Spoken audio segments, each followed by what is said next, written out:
On peut remarquer que les saisons bénies et les marchés de l'au-delà sont nombreux. Allah tabaraka wa ta'ala a fait en sorte que cette communauté bénie soit en permanence en adoration, et par Allah, il n'y a pas plus beau que d'être un adorateur sincère. Notre communauté est sortie du Ramadan, qui était une période d'adoration, et la voilà à la porte du mois du pèlerinage, le 12e mois du calendrier lunaire, celui où on a les 10 jours de Dhul Hijjah. Ces 10 jours qui malheureusement sont ignorés par un grand nombre de musulmans. Ces 10 jours qui sont très importants dans notre religion, au point où Allah subhanahu wa ta'ala a juré par ces 10 jours dans le Coran. Et on sait qu'Allah tabaraka wa ta'ala, le maître, il ne jure que par ce qui est important, et il jure pour montrer la valeur de la chose par laquelle il jure. Allah tabaraka wa ta'ala dans le Coran a dit wal fajr wa layalin ashr, par l'aube et par les 10 nuits. Cela fait référence aux 10 premiers jours de Dhul Hijjah. C'est l'opinion d'Ibn Abbas, d'Ibn Zubayr, de Mujahid, de Tabari, d'Ibn Hajar et beaucoup d'autres parmi nos ancêtres, rahimallahu al-jami'a. Mes chers frères et sœurs, si je vous dis que dans pas longtemps, il y aura 10 jours dans lesquels il y a un emploi, si tu le prends au sérieux, tu peux être millionnaire.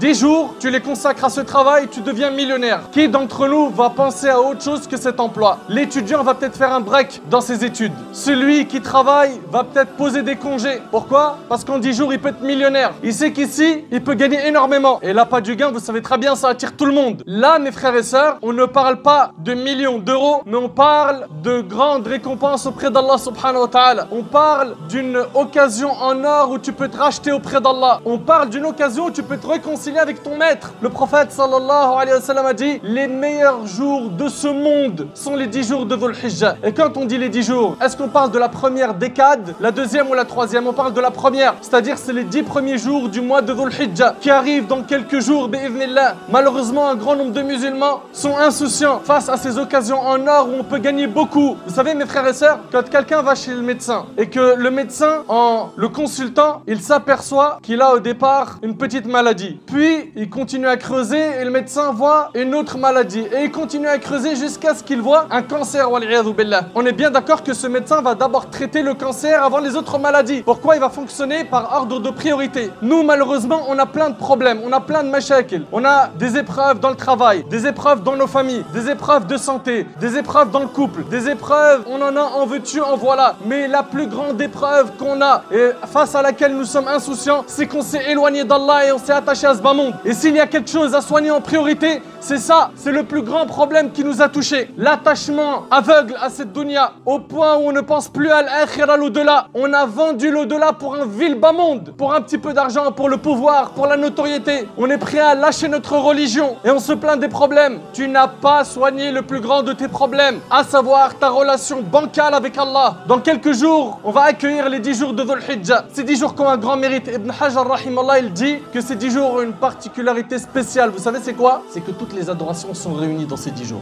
Dans ces 10 jours, on peut faire le hajj. Dans ces 10 jours, on peut faire l'aumône. On peut jeûner, on peut prier, on peut faire toutes les adorations. Est-ce qu'on a une motivation qui est de taille pour accueillir ces 10 jours? Ou est-ce qu'on est psychologiquement en vacances? Le croyant ne fait jamais l'erreur de mettre son âme en vacances. Ne fais pas souffrir ton âme en la détachant d'Allah. T'as beau avoir tout le matériel du monde et d'aller dans les plus belles destinations de la terre, tant que tu es détaché d'Allah subhanahu wa ta'ala, tu ne goûteras pas à l'apaisement de ton cœur. Et nous on sait, en tant que croyants, on n'a pas de vacances pour notre âme. On a des vacances pour reposer le corps, oui, mais ton âme, elle est toujours demandeuse. Et il faut la nourrir par la prière, par la lecture du Coran, minimum. Tu lis une page par jour, par le dhikr. Le dhikr, regarde, subhanallah, walhamdulillah, wa la ilaha illallah, wallahu akbar. Ça t'a coûté combien de temps? Ce sont quelques secondes. C'est les meilleures paroles que tu peux prononcer. Tu peux gagner énormément, mais malheureusement, on investit mal notre temps. On investit mal notre temps. On est toujours là à chercher les meilleurs gains dans la vie d'ici-bas. Comment faire pour travailler peu et gagner beaucoup? Et pourquoi t'es pas comme ça pour l'au-delà? Pourquoi t'es pas comme ça quand il s'agit du paradis? As-tu oublié qu'au paradis, il y a ce que nul œil n'a vu, aucune oreille n'a entendu et aucun cerveau ne peut imaginer? As-tu oublié ce jour où les croyants seront sur des chairs en train d'attendre qu'Allah tabaraka wa ta'ala enlève le voile qui les sépare de ses serviteurs? As-tu oublié ce grand jour? Mon frère, ma soeur, si tu veux être épargné le jour du jugement et que tu veux avoir ces grands mérites, il va falloir que tu retrousses tes manches. Il fait chaud, et ben je vais jeûner. Ma'lish, pourquoi? Pourquoi? Parce que je sais que la marchandise d'Allah vaut cher. Et quand je dis je vais jeûner, il faut qu'on essaye de s'habituer à avoir un rythme dans les jeûnes surrogatoires. Jeûner le lundi et jeudi. Essaye de jeûner 3 jours par mois. Celui qui arrive à jeûner 1 jour sur 2, c'est très bien. Là, il y a les 9 premiers jours de Dhul Hijjah. Le prophète sallallahu alayhi wa sallam les jeûnait, comme le rapportent ses épouses. Ça fait partie des bonnes actions à faire. On a dit donc le jeûne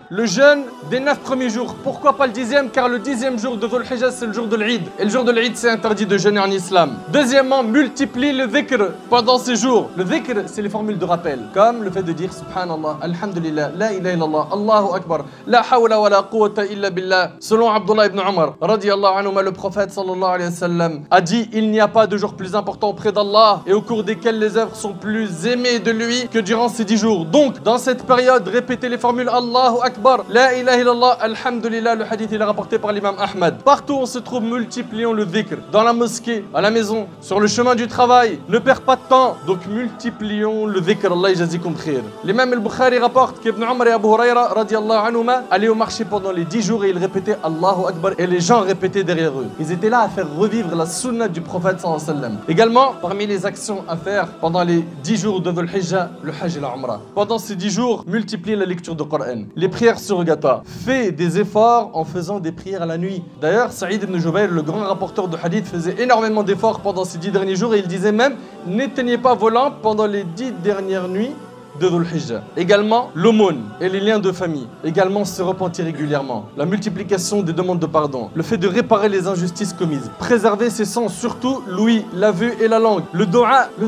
Combien d'entre nous, on a des demandes à adresser à Allah subhanahu wa ta'ala et on adresse à Allah subhanahu wa ta'ala que 5% de nos demandes. Et on sait qu'on a besoin d'Allah subhanahu wa ta'ala, mais on lui demande pas assez. Il faut demander à Allah également, et ça c'est un point très important, celui qui se sent incapable de faire tout ce qu'on a cité, qu'au minimum il s'abstienne de faire du mal, car il y a en cela beaucoup de bien. Beaucoup de bien. Parmi ce qui est recommandé aussi, on a le sacrifice d'une bête le jour de l'Eid. Mes frères et sœurs, ne ratons pas cette occasion. Faites profiter votre famille de cette période bénie. Vos amis, afin que soit averti l'insouciant et afin d'encourager le paresseux. Et n'oubliez pas que celui qui indique un bien en a la même récompense et qu'en tant que musulman, on a le devoir du bon conseil et qu'aucun d'entre nous ne sera un véritable croyant que lorsqu'il aimera pour son frère ce qu'il aime pour lui. Qu'Allah tabarak wa ta'ala nous donne la force et la motivation de pouvoir œuvrer pendant ces 10 jours et durant toute notre vie comme il se doit. Qu'Allah subhanahu wa ta'ala accepte nos œuvres, qu'Allah azza wa jal nous accorde la sincérité et la piété, qu'Allah tabarak wa ta'ala nous ressuscite en compagnie des pieux, à leur tête le prophète sallallahu alayhi wa sallam, et qu'il nous fasse rentrer avec lui au paradis.